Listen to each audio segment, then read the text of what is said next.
함께 읽습니다. 시작.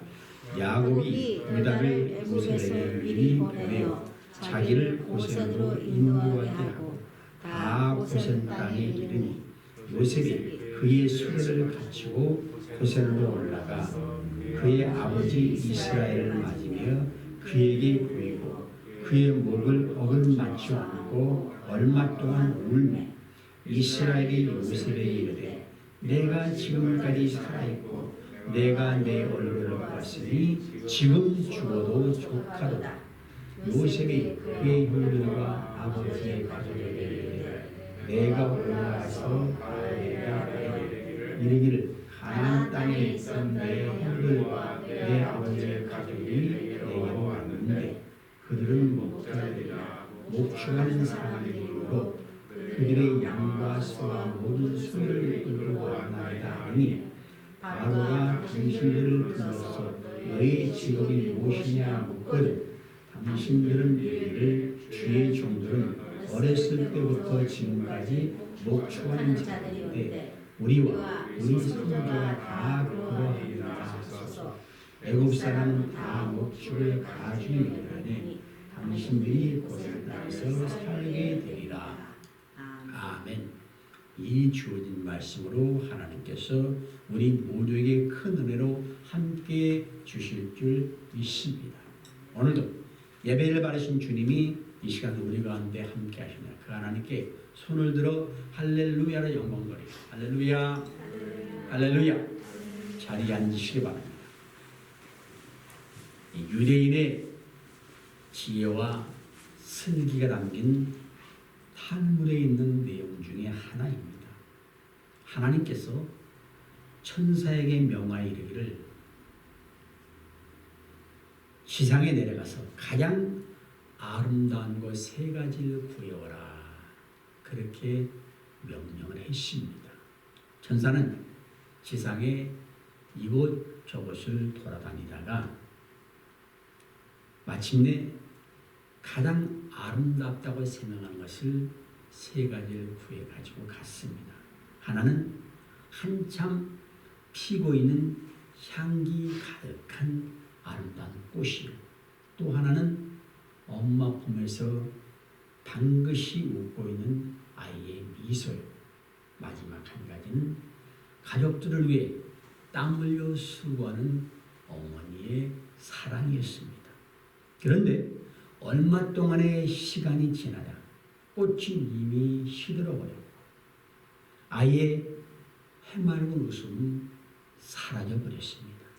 오직 어머니의 사랑만이 본래의 아름다움을 잃지 않고 있었습니다. 사람들은 왜 동서고금을 막론하고 어머니의 사랑을 그토록 귀하게 여길까요? 어머니의 사랑은 변화무쌍한 세상에서 유일하게 변하지 않는 사랑을 상징하고 있습니다. 탈무드는 또 하나님이 천사를 모든 곳에 보낼 수가 없어서 대신 어머니를 보냈다고 합니다. 여러분, 변하지 않는 어머니의 사랑이 세상에서 가장 아름답고 위대합니다. 사람은 결혼을 하지 않고도 살 수 있습니다. 자녀를 낳지 않고도 살 수 있습니다. 그러나 부모 없이 누구도 존재할 수가 없습니다. 그렇기 때문에 부모님을 공경하고 부모님의 은혜를 기억하고 사는 것이 인생의 근본이요 복을 받는 비결이 되는 것입니다. 가정의 자녀는 부모의 미래요 또 희망입니다. 자녀가 바르게 살아가며 부모에게 소망을 주는 것이요 또 순종함으로 부모님의 마음을 기쁘시게 해야 되는 것이 다름 아닌 부모 공경입니다. 우리는 오늘 본문에서 아버지 야곱에게 효성을 다하는 요셉의 모습을 볼 수가 있습니다. 또 죽은 줄 알았던 요셉이 살아있음만으로 감사드리는 아버지 야곱의 모습을 통해서 가족의 사랑과 이걸 통해 죽은 자를 구원하신 하나님의 사랑과 은혜를 깨달을 수가 있습니다.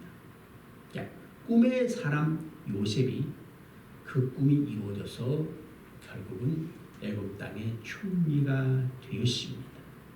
여러분, 우리 사람이 짐승과 다른 것이 많이 있겠지만 그 중에 하나가 짐승은 꿈이 없다는 것입니다.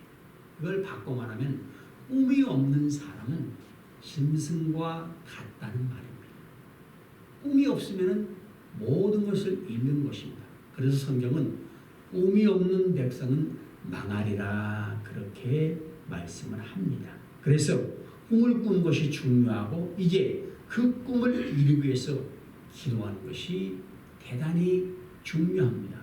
또 꿈이 이루어졌을 때 이 꿈이 하나님의 인도하심으로 이루어졌구나 인정하는 것이 또 중요합니다. 우리 삶에는 어떤 결과가 온다고 할지라도 하나님의 인도하심을 인정하고 믿어야 됩니다. 요셉은 자신의 일생이 하나님의 인도하심을 받고 있다는 것을 분명히 알았습니다. 그래서 요셉이 애굽 나라의 국무총리가 되었을 때에 애굽 왕이 자기를 총리로 세운 것이 아니라 하나님이 세우셨다 그렇게 고백을 하였습니다. 자기 꿈을 이루신 분이 하나님이심을 믿었기 때문에 가능한 것입니다. 요셉은 어릴 때부터 많은 형제 가운데 아버지 사랑을 독차지했습니다. 그는 꿈의 사람으로 아버지의 마음에 꿈을 심어주었습니다. 그 꿈으로 인하여 형들에게는 미움을 받았지만 아버지 야곱은 요셉의 꿈을 가슴 속에 담아두고 있었습니다. 요셉은 20여 년 객지에 살면서도 아버지를 잊은 적이 한순간도 없었습니다. 그렇게 그리워하는 아버지 야곱이 드디어 온 가족을 이끌고 애굽 땅으로 지금 이주를 하고 있습니다.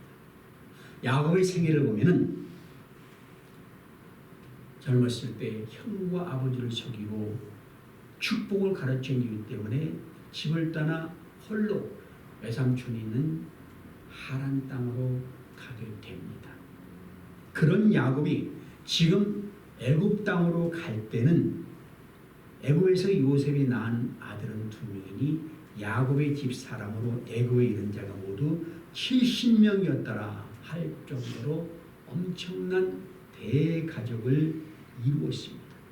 하나님께서 아브라함에게 창대하고 번성하리라는 약속이 점점점 성취되어 있는 것을 볼 수가 있는 것입니다.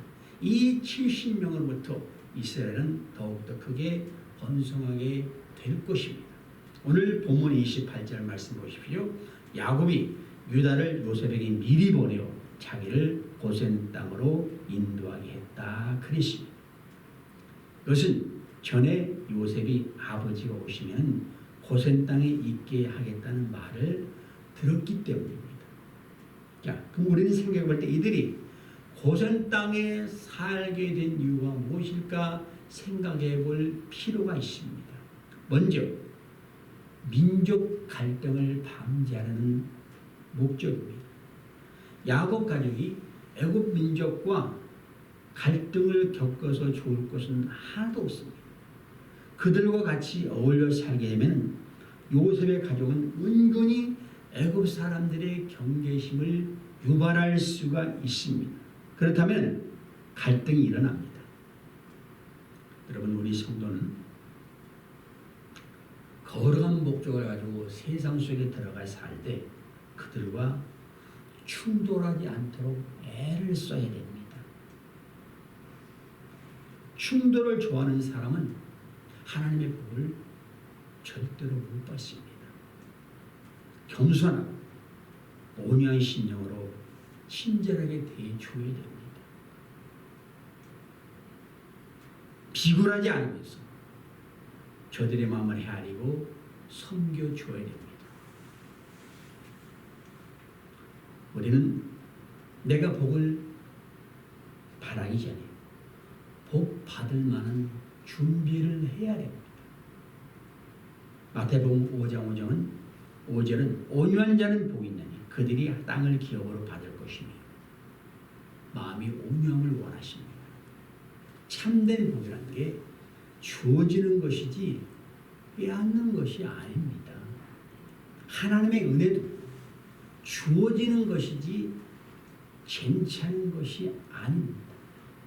우리는 하나님의 은혜가 임하도록 주어지도록 나를 준비하는 것이 가장 중요합니다. 또 하나 그들이 고센 땅에 머무는 이유는 야곱이 비록 애굽에 들어오긴 했지만은 애굽은 그들이 영원히 살 곳이 아닙니다. 나그네로서 잠시 머무를 곳이 언젠가는 떠나야 하기에 돌아가기 쉬운 곳을 선택했던 것입니다. 고센 땅은 애굽 땅의 가장 윗부분에 속한 곳으로 야곱은 요셉을 만나고 흉년을 대배기 위해서 애굽 땅으로 왔지만은 애굽 땅 깊숙이는 들어가지 않았던 것입니다. 야곱 가족은 고센 땅에 정착하여 그들이 다시 출애굽할 때까지 400년 동안 그 땅에 머물러 있었습니다. 그는 자신들이 나그네 인생을 절대로 잊지 않았다는 사실입니다. 야곱이 세상에 미래를 둘 것은 참으로 많은 사람입니다. 하나님의 축복받아 재산도 많았습니다. 지금은 애굽의 실세인 총리의 아버지인데 얼마나 누릴 것이 많았겠습니까? 애굽 왕궁이 있는 화려한 곳에서 산다고 해도 누가 뭐라고 그럴 사람이 없습니다. 최상의 대접을 받으며 노를 즐기면서 보낼 수 있습니다. 자식들을 여러 요직에 앉게 해서 사람들이 소위 말하는 성공한 집안으로 일으킬 수도 있었을 것입니다. 어쩌면 자식들이 먼저 출세를 요구할 수도 있을 것이에요. 그런데 야곱은 유다를 통해서 자기를 고센으로 인도하라고 분명하게 알립니다. 그러면 요셉의 마음은 어땠을까요? 인간적으로 생각하면 혈육인 가족들을 좀 더 화려하게 살고 싶을 수 있죠. 근데 말씀 보면 요셉은 고센 땅을 원하는 아버지 야곱의 의중을 알았습니다. 그래서 바로에게 허락을 얻기 위해 식구들에게 애굽 사람들은 목축옥을 싫어하니까 가서 이렇게 말하십시오. 그리고 일러줍니다. 우리 생업은 목축이니까 양과 소를 가지고 왔다 하면 애굽 사람과 떨어져 고센 땅에 살 수 있습니다. 야곱의 가족이 이 땅의 것을 사모했던 사람들이 아니라는 것을 압니다. 더 나은 본향을 사모했습니다. 모세도 애굽의 왕궁에서 잠시 죄악의 향락을 누리는 것보다는 하나님의 백성과 함께 고난받는 길을 택했습니다. 이러한 모세를 가리켜 히브리서 11장 26절은 모세는 그리스도를 위하여 받는 모욕을 에집트의 모든 재물보다 더 값진 것으로 여겼다. 그렇게 증거를 합니다. 그는 장차 받을 상을 내다보고 있었기 때문에 그런 것이 가능합니다. 오늘 말씀인 여러분, 자신을 한번 돌이켜보십시오. 여러분 무엇을 보고 살아가고 있습니까? 무엇을 선택하고 살고 있습니까? 세상의 부귀 아니람인가? 육신의 정욕, 안목의 정욕, 이생의 자랑인가? 아니면 하나님 나라와 하나님의 뜻을 행하는 것인가? 우리는 알아야 됩니다. 요한일서 2장 17절 보면 이 세상도 사라지고 이 세상의 정욕도 사라지지만은 하나님의 뜻을 행하는 사람은 영원히 남는다 그랬습니다. 그렇다고 오해는 마십시오. 믿는 사람들이 꼭 가난하고 고생스럽게 살아야 된다는 말은 아닙니다. 저는 믿는 사람들이 세상 사람보다 더 많은 부를 가져야 된다고 생각합니다. 정직하게 돈을 벌고 선한 곳에 쓰는 꿈을 가지고 나아가야 됩니다. 성경에 나타나는 아브라함, 이삭, 야곱, 요셉 다 분자였습니다. 때문에 내가 지금 나만을 위한 세상적인 데서 머물러 있다면 그것이 문제지만은 하나님을 위해서 선한 것을 쓰고자 한다면 여러분들이 훨씬 더 많은 돈을 가져야 됩니다. 여러분, 이제 우리는 이 땅에 살고 있지만, 그러나 이 땅에 해야 할 일이 다 있지만 우리는 또 다른 시민권이 있습니다. 그것은 바로 하늘에 있는 시민권입니다. 그래서 이 땅에 살되 하나님의 백성답게 살아야 된다.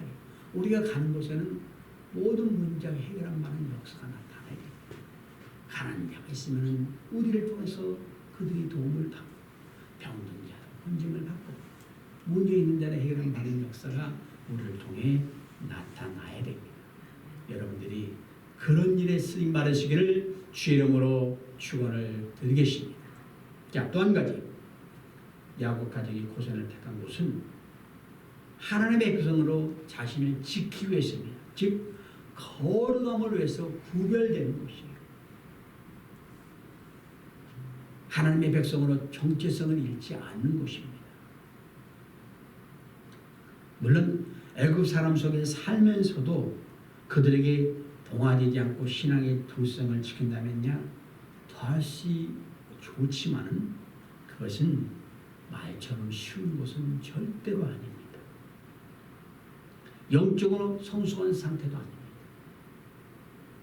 그래서 사랑하는 가족을 위해 고센 땅에서 살도록 한 것입니다. 애굽은 우리에게 세상을 상징합니다.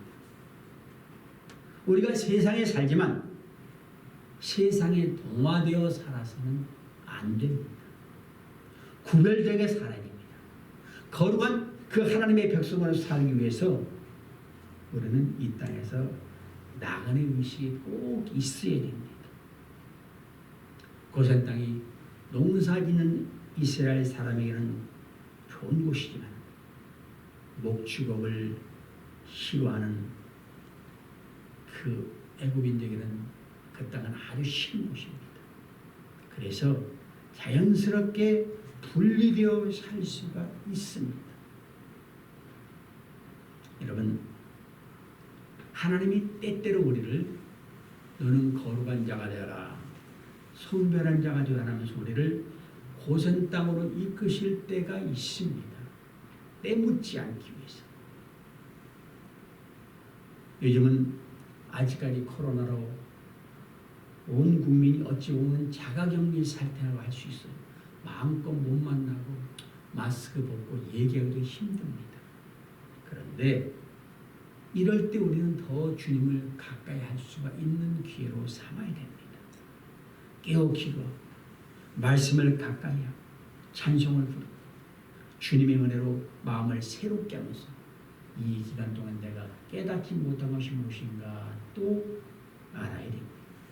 그래서 범사에 감사하고 환난 중에도 소망과 평안을 가질 수 있습니다. 천성을 바라보면서 나그네 길을 걸어간 여러분들에게 하나님의 은총이 충만하시기를 주 이름으로 축원을 드리겠습니다. 여기서 우리가 한 가지 더 기억해야 될 것은 애굽에 도착한 야곱이 유다를 요셉에게 보냅니다. 많은 아들이 있는데 왜 다른 아들이 아니라 유다를 요셉에게 보냈을까요? 그것은 우리가 앞서 살펴봤지만 유다가 보여준 희생의 모습 때문에 그랬습니다. 자기의 목숨을 담보로 베냐민을 끝까지 아버지에게로 돌려보내려고 했던 그 유다의 마음, 그것을 아버지를 비롯한 모든 형제가 그걸 봤기 때문에 감동하지 않을 수 없었습니다. 여러분, 어떤 사람이 인정받습니까? 왜 우리가 감동받는 선한 사마리아인을 칭찬합니까? 왜 에스더를 높이 평가합니까? 모두 다 자기를 희생한 사람이기 때문에 그렇습니다. 희생하면 우리 예수님을 말하지 않을 수 없습니다. 예수님은 그분의 생명까지도 우리를 위해서 주셨으니 다른 것은 말할 필요도 없습니다. 그토록 우리를 사랑하셨는데 우리를 구원하시기 위해서 다 주셨는데 우리는 얼마나 그 희생을, 그 사랑을 가슴 깊이 느끼고 있는가 한번 생각해 보십시오. 제자들을 보면은 주님의 그 사랑을 온전히 내가 본받지 못하고 연약한 내 모습을 볼 때마다 많이 부끄럽습니다. 평생을 주님을 닮아가도록 힘써야 되는 것이 우리의 자세입니다. 사도행전 6장 3절 보면 12사도가 모든 제자를 불러서 형제들아 너희 가운데 성령과 지혜가 충만하여 칭찬하는 사람 7을 택하라. 우리가 이 일을 그들에게 맡기리니 그랬습니다. 집사를 세울 때에 성령과 지혜가 충만한 사람을 뽑는데 성령과 지혜가 충만하면 당연히 칭찬받는 사람입니다. 그들은 성령의 능력으로 자기를 부인하고 기꺼이 희생하고 헌신하고 수고하는 사람들이기 때문에 그렇습니다.